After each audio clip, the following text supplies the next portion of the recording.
你家口罩还够用吗？一次性口罩有没有再生的可能？听说材料化工领域专家、中国工程院陈建锋院士和他的团队为大家量身定制了一种在家里就可以操作的口罩2次利用方法。带着很多疑问，小编来到北京化工大学有机无机复合材料国家重点实验室，跟大家一起学习一下。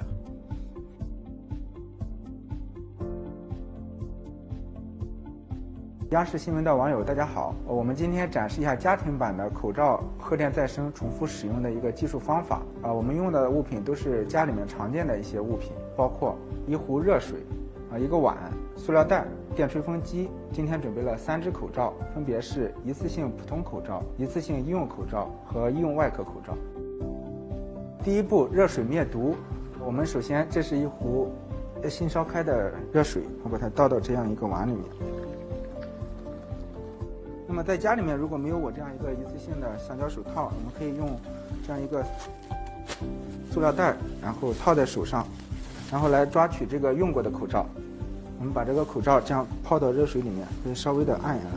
我们那个热水浸泡口罩的时候，尽量避免揉搓，以免破坏口罩的一个微观纤维结构。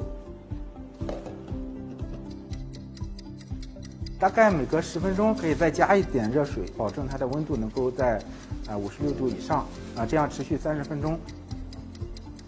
现在已经过了30分钟，我们把这个口罩取出，然后我们可以放到一边晾干，也可以放在晾衣架上面挂干。接下来我们对这样一个晾干的口罩进行充电。那么我们采用的是一个家用的电吹风机。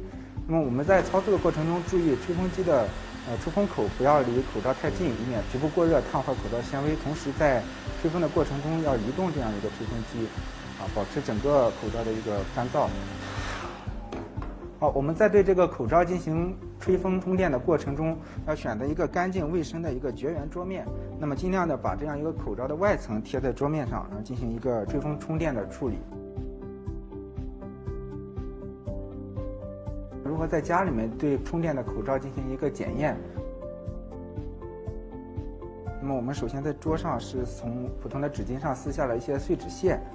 那么这是我们刚才已经充电的一个口罩，我们可以用静电效应的原理来检验一下它的一个静电的情况。我们把这个口罩贴近纸片在不要完全接近的情况下，我们可以看到这纸片纷纷的通过一个静电的作用，吸引上来了。这个是我们泡过热水后晾干，但是没有进行一个充电处理的一个口罩，我们可以检测一下它的静电效应。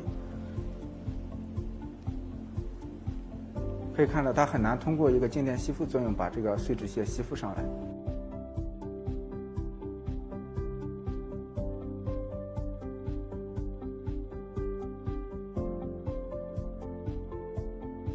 下面我们用实验装置检测一下再生口罩的过滤效率。这是我们搭建的实验检测装置。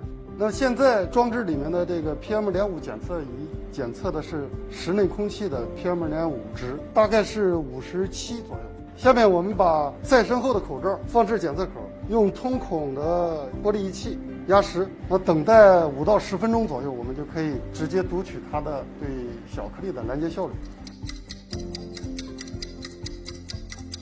目前检测的结果能到18左右，所以这个再生后的口罩拦截效率基本上与新口罩拦截效率保持一致。那么这个步骤完成以后，效果好不好，最后拿数据说话。那我们把再生的口罩，就按照要求，按照国家标准送到国家这个标准检测中心，专门测劳动保护的口罩的，测出来效果出人意料的，非常好。所以如果按照相对比例来说，新口罩跟旧口罩再生的差距就0.5到1.5，所以再生一次没有问题。而且我们也对微观的它的纤维结构、表面疏水性等等进行了测试，通过电子显微镜看它的微观结构都没有发现有变化，这就证明可用小科技解决老百姓大问题。